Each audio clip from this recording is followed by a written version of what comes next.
ಧ್ಯಾನದ ಎರಡು ಪ್ರಕಾರ. ಒಂದು ನೇರೋ ಫೋಕಸ್, ಎರಡನೇದು ಓಪನ್ ಫೋಕಸ್.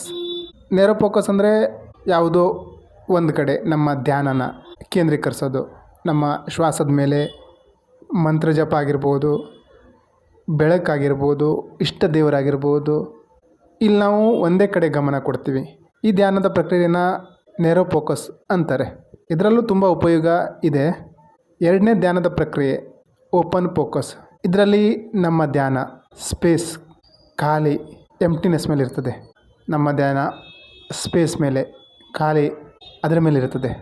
ಓಪನ್ ಫೋಕಸ್ಡ್ ಈ ಧ್ಯಾನ ಯಾವ ರೀತಿ ಹುಟ್ಕೊಳ್ತು ಅಂದರೆ, ಒಬ್ಬ ಸೈಂಟಿಸ್ಟ್ ಪ್ರಯೋಗ ಮಾಡ್ತಾಯಿದ್ರು ಯಾವ ರೀತಿನ ಬ್ರೈನ್ ವೇವ್ಸ್ನ ಕಡಿಮೆ ಮಾಡೋದು ಅಂತ.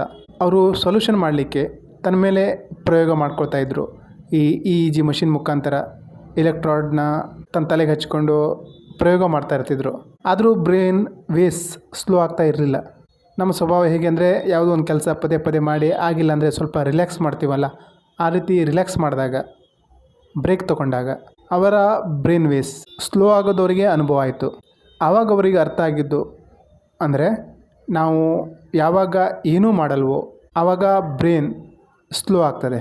ನಾವೇನು ಮಾಡ್ತೀವಿ ಅಂದರೆ, ಧ್ಯಾನ ಮಾಡೋರು ಎಲ್ಲ ನಿರ್ವಿಚಾರದ ಅವಸ್ಥೆನ ತಲುಪಬೇಕು ಅಂತ ಪ್ರಯತ್ನ ಮಾಡ್ತಾರೆ. ಈ ನಿರ್ವಿಚಾರ ಆಗುವ ವಿಚಾರ, ಇದು ಸಹ ವಿಚಾರ ಆಗಿರುವುದರಿಂದ ಬ್ರೈನ್ ಆ್ಯಕ್ಟಿವೇಟ್ ಇರ್ತದೆ. ಅವ್ರಿಗೆ ಗೊತ್ತಾಗಿದ್ದು, ನಾವು ಏನೂ ಮಾಡದೇ ಇದ್ದಾಗ ಬ್ರೈನ್ ವೇವ್ಸ್ ತನ್ನಿಂದ ತಾನೇ ಸ್ಲೋ ಆಗ್ತದೆ. ಈಗ ನಾವು ಏನೂ ಮಾಡದ ಅವಸ್ಥೆನ ತಲುಪೋದು ಹೇಗೆ? ಯಾವಾಗ ನಾವು ನಮ್ಮ ಧ್ಯಾನನ ನಾಲ್ಕು ಕಡೆ ಇರುವ ಖಾಲಿ ಸ್ಪೇಸ್ ಮೇಲೆ ಧ್ಯಾನ ತರ್ತೀವೋ, ನಮ್ಮ ಬ್ರೈನ್ ನಿಧಾನ ನಿಧಾನ ಶಾಂತ ಆಗ್ತದೆ.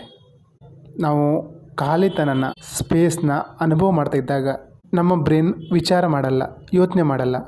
ನಾವು ಫೀಲ್ ಮಾಡ್ತಾ ಇದ್ದಾಗ ಥಿಂಕಿಂಗ್ ಬಂದಾಗಿರ್ತದೆ. ಯಾಕೆ? ಸ್ಪೇಸ್ಗೆ ಯಾವುದೇ ಕ್ಯಾರೆಕ್ಟರ್ ಆಗಲಿ, ಕಲರ್ ಆಗಲಿ ಇಲ್ಲ, ರೂಪ ಇಲ್ಲ. ಬ್ರೈನಿಗೆ ಇದ್ರ ಬಗ್ಗೆ ಏನು ಮಾಹಿತಿ ಇಲ್ಲದ ಕಾರಣ ಏನೂ ಯೋಚನೆ ಮಾಡಲಿಕ್ಕಾಗಲ್ಲ.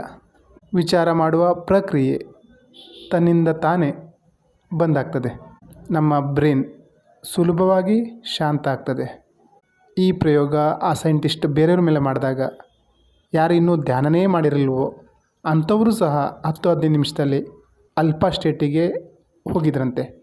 ಇನ್ನು ಇದನ್ನು ಶಿವಸೂತ್ರದಲ್ಲಿ ಕೆಲವೊಂದು ಬುಕ್ಕಲ್ಲೂ ಉಲ್ಲೇಖ ಇದೆ. ವೈಜ್ಞಾನಿಕವಾಗಿಯೂ ಸಿದ್ಧ ಆಗಿದೆ. ಇದು ಸೈಂಟಿಫಿಕಲಿ, ಟ್ರೆಡಿಷ್ನಲಿ ಪ್ರೂವ್ ಆಗಿರುವಂಥದ್ದು. ಮುಂದೆ ಈ ಧ್ಯಾನದ ಬಗ್ಗೆ ನೋಡೋಣ.